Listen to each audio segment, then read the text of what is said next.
წელზე გუდაური კობის მონაკვეთი ზამთარში ერთ-ერთ ყველაზე ზვავ საშიშ გზად რჩება და ხშირად იკეტება. მოგეხსენებათ, ამ ტერიტორიაზე მთელი სეზონის განმავლობაში გარემოს ეროვნული სააგენტოს თანამშრომლები მუშაობენ, სწავლობენ თოვლის შრეებს, ატარებენ სტაბილურობის ტესტებს და აფასებენ რისკებს. როგორ ხდება ზვავის პროგნოზირება და რა პირობებში უწევთ სპეციალისტებს მუშაობა, ნახეთ თამარ ბუბაშვილის და ლევან ხოკერაშვილის რეპორტაჟში.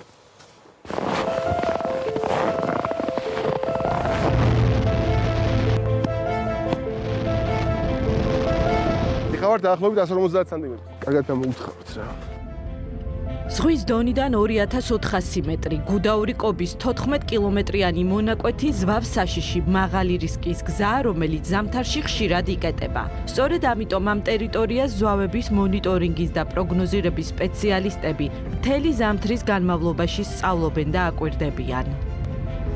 ჩვენ ახლა ვართ ჯვრის უღელტეხილის უმაღლეს წერტილზე, აქ არის ჰიდრომეტეოროლოგიური სადგური და დღეს გაგაცნობთ იმ ადამიანებს, რომლებიც თითქმის 24 საათის განმავლობაში დადიან, ამოწმებენ იმ ტერიტორიებს, სადაც მაღალია ზვავის ჩამოწოლის რისკი.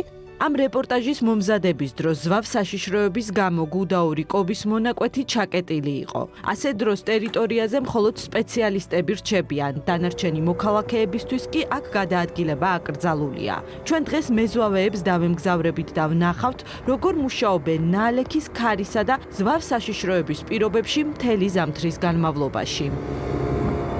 ცენტრალური გზიდან საკვლევ ადგილამდე ბურანით ავდივართ. აქ თოვლის ფეხსაცმელებიც გვჭირდება, რადგან ნალექის საფარი მაღალია და შეიძლება თოვლში ჩავეფლოთ. ადგილის შერჩევის შემდეგ თოვლის სიმაღლე სპეციალური საზვავე ზონდით, ანუ საზომი მოწყობილობით ზომავენ. ხლა გვაქვს უბრალოდ 156. ჩვენ ახლა მიწის ზედაპირიდან მეტრი და 56 სანტიმეტრის სიმაღლის თოვლზე ვდგავართ. ის ჩვენთვის ერთი მთლიანობაა, თუმცა სინამდვილეში რამდენიმე შრისგან შედგება. აქ ეხა დაახლოებით რამდენი შრე იქნება? და ძალიან ბევრი, დაახლოებით ალბათ 7-8 მინიმუმ. თითოეული შრე ცალ-ცალკე უნდა შეისწავლონ, ამისთვის აუცილებელია თოვლი ისე ამოჭრან, რომ მიწამდე ჩავიდნენ. საქმე შრომატევადია და ერთი ადგილის შესწავლა საათზე მეტი დრო სჭირდება. უნდა გავზომოთ ახლა თოვლის ზედაპირის ტემპერატურა, აი ამ თერმომეტრით და შემდეგ ამავე თერმომეტრით უნდა გავზომოთ თითოეული შრის ტემპერატურა 20 სანტიმეტრი. ზედაპირის ტემპერატურის გასაზომად თერმომეტრის წვერი უნდა შეეხოს მხოლოდ თოვლის ზედაპირს და დავალოთ რამდენიმე წუთი, რომ დაგვიწეროს ზუსტი ტემპერატურა, რა მომენტის არის ახლა თოვლის ზედაპირზე. იმისთვის, რომ გაიგონ მაღალია თუ არა ზვავის წარმოქმნის რისკი, კონკრეტულ ტერიტორიაზე აუცილებელია თოვლის საფარის სტაბილურობის ტესტის ჩატარება. ეს უნდა ჩავჭრათ ეხლა და ეს გავანთავისუფლოთ. მას შეუწყვილო, ანუ გვერდზე საფართან. და მე ამაზე მოვახდენ, ანუ დატვირთვას ნიჩაბის და ხელის გამოყენებით. და რომელი დარტყმაზეც ჩაიქცევა, ანუ პირველი 10 დარტყმა მაჯიდან, შემდეგ 10 დარტყმა არის იდაყვიდან, შემდეგ უკვე მხრიდან. და ანუ რომელი დარტყმაზეც ჩაიქცევა, იმის ის არის მთავარი ინდიკატორი ზოსოში ფენის და სტაბილურობის ზოგადად თოვლის საფარის. ეხლა აქ ხედავთ ზარს, ეს არის ბოლო 2 დღეში რაც მოვიდა თოვლის საფარი. და აქ ეს აღმოჩნდა სუსტი ფენა და აქ მოხდა ჩაშლა.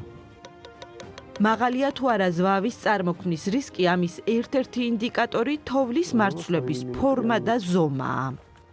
ეხლა ხედავთ, ანუ თოვლის მარცვლებს. ამ მარცვლების ზომა არის დაახლოებით 3-4 მმ. ეს დიდია თუ პატარა? კი, დიდი მარცვლებია. ამგვარ მარცვლებს ჩვენ უძახით თოვლისა და სეტყვის ნაზავს. ანუ ეს კონკრეტული მარცვალი წარმოქმნის არასტაბილურ, ანუ სუსტ ფენას. იქ, სადაც ფიზიკურად მისვლა შეუძლებელია, მუდმივი დაკვირვებაა საჭირო. ეხლა თოვლის საფარი ვიცი რომ სტაბილური არის. და როგორ ხდები? ხდები იმით რომ წინა პირობა ვიცი როგორი იყო, რა თოვლი მოვიდა, რა სახის თოვლი მოვიდა, ქარმა როგორი მოქმედა, თვითონ ამ ფერდობის ხასიათი აუცილებლად და მანდ გამომდინარე ვასკვნით რომ ზვავი შეიძლება წარმოიქმნას, მაგრამ გზამდე ვერ მოაღწევს. ბაჟა საბაური უკვე 44 წელია ზვავებს სწავლობს და აკვირდება. აქ ყველა ფერდობს კარგად იცნობს და იცის, რას უნდა ელოდოს თითეულისგან. გზის მხოლოდ ბოლო 7 კილომეტრიან მონაკვეთზე 45 საზვავე კერაა. გეგმიური შემოწმებების პარალელურად ამინდის გაუარესებისთანავე ველზე სამუშაოდ გადიან. პროგნოზით რო ვიცით რომ უკვე მეტეოროლოგიური სიტუაცია რთული არის, უკვე ველზე ვართ ჩვენ და ველზე უყურებთ რა მდგომარეობა როგორ არის. საშიში არ არის მაგ დროს, როცა თქვა გზა იკეტება, ყველას ეუბნებით რომ აქ ამ გზაზე არ უნდა გაიაროთ და ამ დროს თქვენ კონკრეტულად იქ მუშაობთ. კი, არა, ჩვენ ახლა ვიცით ყველა წერტილი, ყველა ადგილი საიდან რა საშიშროებაა და ამას ახლა ჩვენ ნაკლები შანსია რომ მოხვდეთ ზღვაში.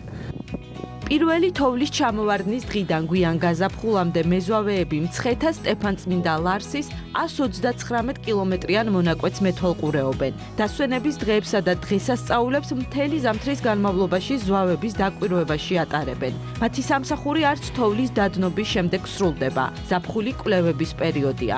საქართველოს სხვადასხვა კუთხეში დადიან და სწავლობენ, არის თუ არა კონკრეტული ტერიტორიები და დასახლებები ზამთარში ზვავსაშიში.